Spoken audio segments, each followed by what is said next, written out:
माध्यमिक शिक्षा परिषद में बहुत सारे ऐसे शब्द होते हैं जिनसे बहुत सारे छात्र परिचित नहीं रहते हैं। यदि उन शब्दों से छात्र परिचित रहते हैं तो उनकी सैकड़ों समस्याएं अपने आप हल हो जाएंगी। तो प्यारे छात्रों, चलिए आज हम लोग राजकीय हाई स्कूल आगमपुर की तरफ से कुछ माध्यमिक शिक्षा परिषद की शब्दावली से अवगत होते हैं। इससे क्या होगा कि आप सैकड़ों समस्याएं अपने आप हल कर लेंगे। तो चलिए बात करते हैं कुछ शब्दावली के बारे में। जैसे सबसे पहले हम लोग बात करते हैं दीक्षा एप्लीकेशन के बारे में। दीक्षा एप्लीकेशन एक ऐसा एप्लीकेशन है जहां पर आप बहुत सारे विषयों में अनेकों प्रकार के प्रशिक्षण प्राप्त कर सकते हैं। और यह केवल छात्रों नहीं बल्कि अध्यापकों के लिए भी बहुत ही लाभदायक है। अनेक गतिविधियों पर आप हर विषय में प्रशिक्षण प्राप्त कर सकते हैं। और इसके अतिरिक्त यहाँ पर एनसीईआरटी की किताबें भी उपलब्ध हैं। आप उसको डाउनलोड करके पढ़ सकते हैं, ऑनलाइन भी पढ़ सकते हैं और आप अपने बहुत सारे पैसे बचा सकते हैं। शिक्षक और छात्र दोनों हेतु यह उपयोगी होता है। अगला शब्द है स्विफ्ट चैट। जब आप इसको खोलेंगे तो इसमें आपको गणित, विज्ञान और अंग्रेजी संबंधित बहुत सारे प्रश्न आएंगे और उसको वहाँ पर आप बहुत सारे प्रश्न पूछ भी सकते हैं। तो इससे जो है आप घर बैठे-बैठे उन बातों से अवगत हो सकते हैं जो आपको सटीक कहीं पर उत्तर मिलने वाला नहीं है, या जब आप विद्यालय जाएँगे तभी मिलेगा, अन्यथा आप खोजते रह जाएँगे, बहुत सारे प्रश्नों का उत्तर नहीं मिलेगा। तो स्विफ्ट चैट के माध्यम से आप बहुत सारे प्रश्नों का उत्तर खोज सकते हैं। आप एक बार स्विफ्ट चैट एप्लीकेशन डाउनलोड करके देखिए, आपको लगेगा कि जादू हो गया। सचेत। सचेत एक ऐसा एप्लीकेशन है जहां पर आप मौसम संबंधित भविष्यवाणी प्राप्त कर सकते हैं। इस समय यदि आप सचेत एप्लीकेशन को डाउनलोड कर लेते हैं तो पूरे भारतवर्ष में या पूरे उत्तर प्रदेश में कहां पर मौसम कैसा रहेगा, वह आपको एसएमएस या नोटिफिकेशन के माध्यम से प्राप्त होते रहेंगे। तो हर एक छात्र को सचेत एप्लीकेशन डाउनलोड कर लेना चाहिए। पहले आप इसका डाउनलोड करें, देखें कि जितना मैं बतला रहा हूँ, इससे कई गुना अधिक आपके लिए लाभदायक है। अगला है हरितमा एप्लीकेशन। हरितमा, जब बहुत सारे पौधों का वृक्षारोपण होता है, तो हरितमा एप्लीकेशन के माध्यम से अध्यापक गण या प्रधानाचार्य अपने यहाँ लगाए गए पौधों की सूचना सरकार को प्रेषित करते हैं। और जो वृक्षारोपण होते हैं, उसमें मुख्य रूप से 3 प्रकार के पौधे लगाए जाते हैं। जैसे सबसे पहले प्रकार के पौधे होते हैं सजावटी पौधे। जहाँ पर सजावटी पौधे लगाए जाते हैं, ऐसे वन को नंदन वन कहा जाता है। और दूसरा होता है आयुष वन। आयुष वन में ज़्यादा तौर पर औषधि पौधे लगाए जाते हैं। और जब आप शहरों में पार्क या उद्यान देखते हैं, तो जो पौधे लगाए गए होते हैं, वो सामान्यतः जो है सजावटी पौधे होते हैं और वैसे वन को नंदन वन कहा जाता है। आयुष वन से आप अवगत हो ही चुके हैं। और होता है अगला होता है ग्राम वन। इसमें ईंधन और पशुओं हेतु पौधे लगाए जाते हैं। तो अब आप अवगत हो गए होंगे कि हरितमा एप्लीकेशन के माध्यम से 3 प्रकार के पौधों की सूचना सरकार को प्रेषित की जाती है। पहला नंदन वन, दूसरा आयुष वन और तीसरा ग्राम वन। अगला है यूपीएमएसपी। इसका मतलब होता है उत्तर प्रदेश माध्यमिक शिक्षा परिषद। यह ऐसी वेबसाइट है जहां पर आप यूपी बोर्ड की सारी गतिविधियों से अवगत हो सकते हैं। कोई भी आदेश, निर्देश या सूचना इसी वेबसाइट पर प्राप्त होती है। और यहाँ पर पहुँचने का बहुत ही आसान तरीका है। आप गूगल पर यूपी एमएसपी टाइप करें और देखें, यूपी बोर्ड की वेबसाइट खुल जाती है। आप यहाँ पर आदेश की प्रतियाँ, सूचनाएँ बिल्कुल सही समय पर प्राप्त कर सकते हैं। अगला है ईएचआरएमएस कोड। हालाँकि यह छात्रों से संबंधित तो नहीं है, यह केवल अध्यापक और कर्मचारियों से जुड़ा हुआ है और यह हर एक कर्मचारी को यह संख्या अलॉट होती है।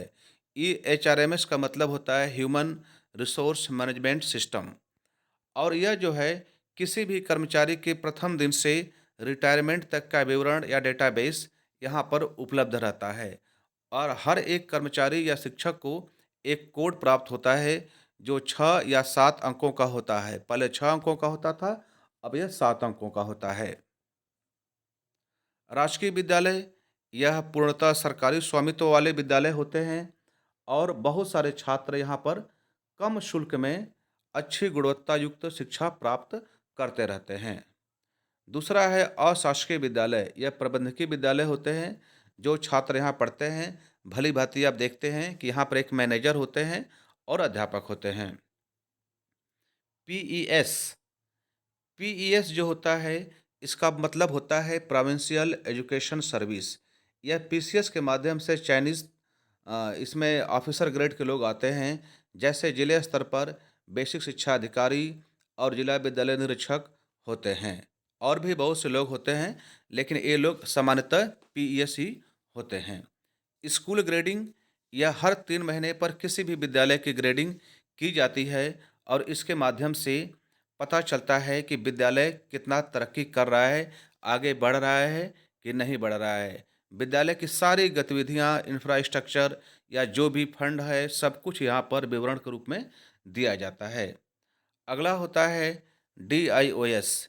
डीआईओएस का मतलब होता है district inspector of schools. Hindi में कहा जाता है जिला विद्यालय निरीक्षक। माध्यमिक शिक्षा परिषद में या कह सकते हैं कि किसी भी जिले में माध्यमिक शिक्षा के सबसे बड़े अधिकारी जो होते हैं, डीआईएस होते हैं।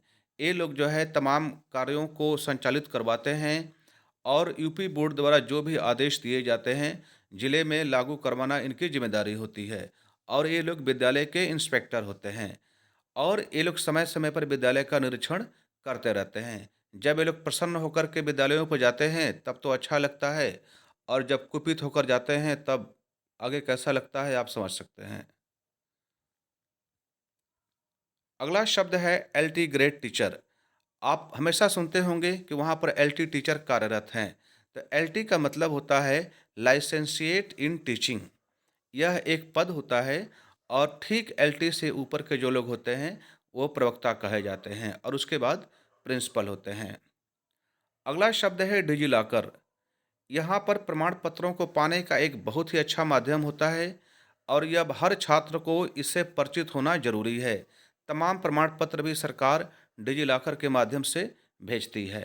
तो सभी छात्रों को चाहिए कि डिजिलॉकर एप्लीकेशन को डाउनलोड कर लें और इसमें होने वाली गतिविधियों से अवगत हो लें। अगला शब्द जिससे हर छात्र को परिचित होना चाहिए, वह है चैटबॉट एआई। यहाँ पर यह आर्टिफिशियल इंटेलिजेंस संबंधित एप्लीकेशन है। यहाँ पर आप कोई भी प्रश्न पूछ सकते हैं और बिल्कुल सटीक उत्तर प्राप्त कर सकते हैं। तो सभी छात्रों को चाहिए कि चैटबॉट एआई एप्लीकेशन को डाउनलोड अवश्य कर लेवें। पंख पोर्टल बहुत ही महत्वपूर्ण माध्यमिक शिक्षा के बच्चों के लिए है। यहाँ पर आप करियर संबंधित या नौकरी संबंधित जानकारी बिल्कुल सही सही प्राप्त कर सकते हैं। तो हर छात्र को पंख पोर्टल पर जाना चाहिए और यहाँ पर हर क्षेत्र में नौकरी कैसे प्राप्त होती है, क्या योग्यता है, कैसे आवेदन होता है, यहाँ पर सूचनाएं दी गई रहती हैं। भाषा मंगल, यह भी एक प्रकार का एप्लीकेशन है। यहाँ पर भारतीय भाषाओं को सीखने का मुफ्त में आपको एक माध्यम प्राप्त होता है। यहाँ पर आप तमिल, तेलुगु, मलयालम, सिंधी, पंजाबी, उर्दू, कोई भी भाषा आप यहाँ पर सीख सकते हैं और वो भी निःशुल्क। तो देर न करें, भाषा मंगल डाउनलोड करें और देखें आपके लिए कितना फ़ायदेमंद है। अंग्रेजी भाषा में जो कक्षा 9, 10, 11 और 12 में किताबें पढ़ाई जाती हैं, उन किताबों का एक विशेष नाम है। जैसे अंग्रेजी की पुस्तकें इस प्रकार हैं, कक्षा 9 में 2 किताबें हैं, बिहाइव और मोमेंट्स, 1 और 2 करके लिखा गया है।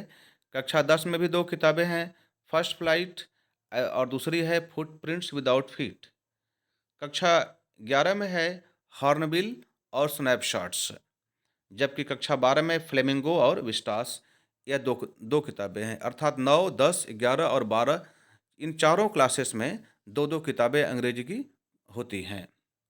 एम स्थापना छुट्टी लेने का माध्यम। यह एक एप्लीकेशन है जहाँ पर माध्यमिक शिक्षा परिषद या आप कह सकते हैं कि बेसिक शिक्षा परिषद के भी अध्यापक या कर्मचारी छुट्टी लेते हैं।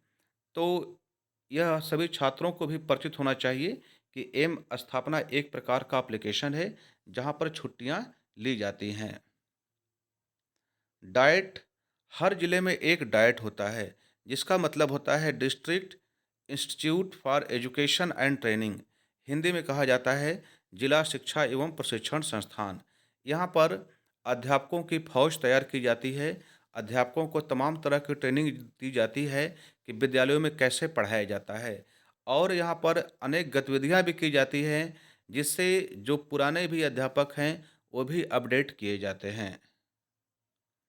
यूडाइस, जैसा कि आप जानते हैं कि कोई भी माध्यमिक का विद्यालय हो चाहे बेसिक का विद्यालय हो, उसका एक यूडाइस कोड होता है।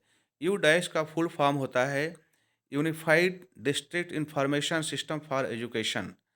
और यह यूडाइस कोड, जैसे कि एक विद्यालय का मैंने यहाँ पर यूडाइस कोड लिखा हुआ है 09251105 तो इस प्रकार के यूडाइस कोड होते हैं। जो भी सरकारी विद्यालय हैं उसका एक यूडाइस कोड ज़रूर होता है। तो अभी आपने माध्यमिक शिक्षा परिषद से बहुत सारे शब्दों या शब्दावली के से आप अवगत हुए हैं। तो चलिए, अगर आप अवगत हुए हैं तो मैं आपसे 2 सवाल पूछना चाहता हूँ। देखता हूँ कि आप सच में सुने हैं कि ध्यान से कि नहीं सुने हैं। जैसे सवाल नंबर 1 यह है कि यूडाइस कोड कितने अंकों का होता है? यदि आप जानते हैं तो कमेंट बॉक्स में लिख करके मेरे पास भेजें। और दूसरा सवाल है, बिहाइव क्या है? ये भी आप एक लाइन में केवल उत्तर लिख करके कमेंट करके मेरे पास भेजें। तो मैं समझता हूँ कि यह वीडियो आपके लिए बहुत ही लाभदायक रहा होगा। माध्यमिक शिक्षा परिषद से संबंधित बहुत सारे शब्दावली से आप अवगत हो गए होंगे। तो आप नोट कर लें, हमेशा काम आएगा। धन्यवाद।